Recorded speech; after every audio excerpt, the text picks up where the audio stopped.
This has to do with something that someone asked me about protesting. I think it's very important that the rights to free speech, assembly, protest, those are red lines for all of humanity. You have to have those rights. However, uh, I've never seen this. Perhaps someone could correct me.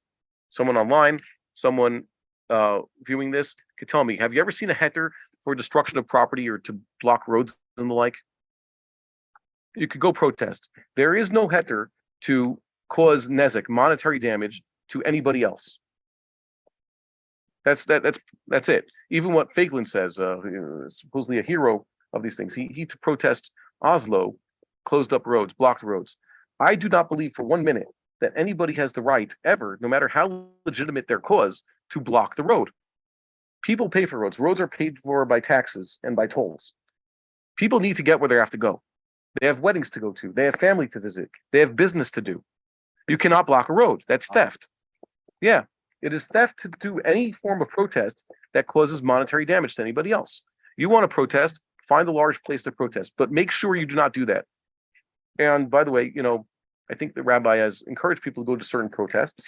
I myself am a little bit more lukewarm. I don't say don't go, but I sometimes don't see the utility. I don't see success so much in it. But I'm not going to stop anybody. And sometimes encourage younger guys, if you can, then you should go to certain protests. Certainly protesting Oslo and protesting the Gaza disengagement. Those were necessary and legitimate. But you cannot do anything to destroy other people's property or to cause monetary damage to others when doing it. You know what you have here? There's a rodef. You guys know the halacha of the rodef? This is brought in Shulchan Aruch and the Rambam. I have it on my screen over here. What's the rule of a rodef? Kai's trying to kill someone else. You see the axe murderer chasing after you with a knife like this, and you don't have your gun. So what should Josh do? Should you take out his own gun, and aim? And if he's a good shot, he should try not to use lethal force. He should aim for his legs, but it's not really relevant to aim for legs, as you know. The police are taught aim for the chest, right? So he's supposed to aim well and do what it takes to save your life. There is halacha, a takana chazal, that whatever damages the savior causes to property of others, including anybody's property. He's trying to save someone. He could cause all the damages he needs to. If instead of having a gun, he has a precious Ming vase, your precious Ming vase, to drop on the murderer's head as he's walking by. He's walking, 2 stories below, and they'll just drop it, and that'll incapacitate him. He could do that.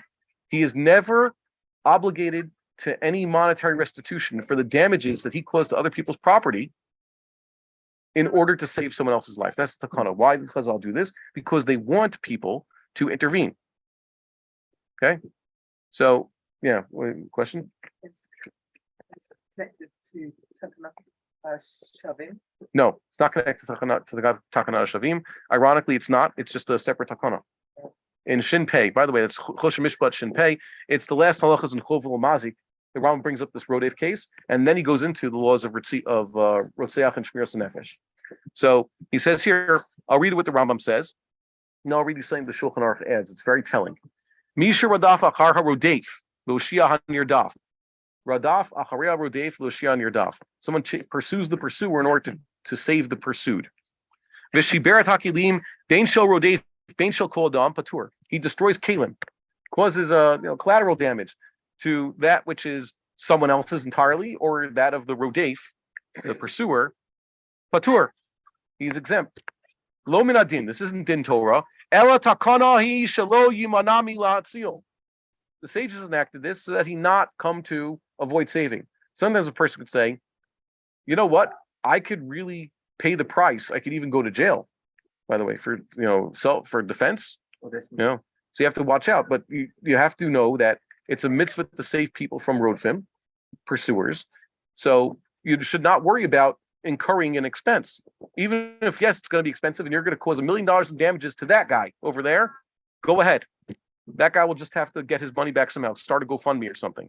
But you need to save a life. Okay? It doesn't matter who you're taking it from. By the way, that's a terrible thing in the West now.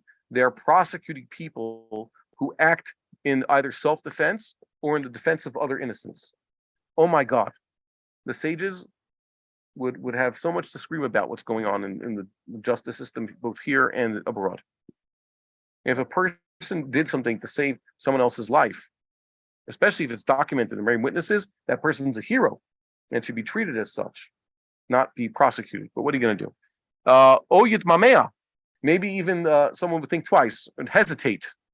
Yit mamea is hesitate in saving another's life. Via ein be'echi sheyerdov. He might even, think too much. How am I going to shoot? Because I don't want to cause damage to something. Shulchan Aruch adds to this. V'im hayu shel adam acher chayav, shematzil atzmo b'mamon chaviro chayav. The Shulchan Aruch adds, wait a minute. If you're saving yourself, you have a rodef after you, and you pick up the other guy's precious Ming vase, and you use that to smash this axe murderer on the head. You did a good job. You saved yourself. You had a heter to do that, but you have to now give restitution. That's the difference. The Shulchan Aruch adds that you save yourself. There is a din of restitution. Did Chazal say this? Causing damage to others. Hatzalah. Unfortunately, going to just a protest, even if it's a protest to stop with something that would be terrible, destroy Am Yisrael, like the Hitnakut, the disengagement, or the Oslo Accords, those are terrible things. Crimes against the Jewish people. But they were not pikuach nefesh.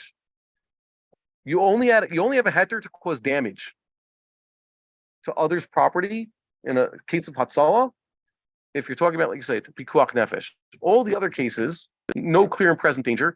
You can't do damage to other people's property. Can't cause a loss. Okay, other potential, someone can't go to his job. You can't do that. There is no heter such a thing in halacha. However, here's the problem. People say, yeah, but that which I'm protesting is the worst thing in the world. It's all pikuach nefesh. That's the modern idea in the West. Everything is the worst thing possible. Orange, mebed, it's all stopping Trump is pikuach nefesh. And people say nonsense like that. It's a political thing. You don't like politics, but everything became pikuach nefesh. And second, pikuach nefesh, you can destroy whatever you want and even come to murder.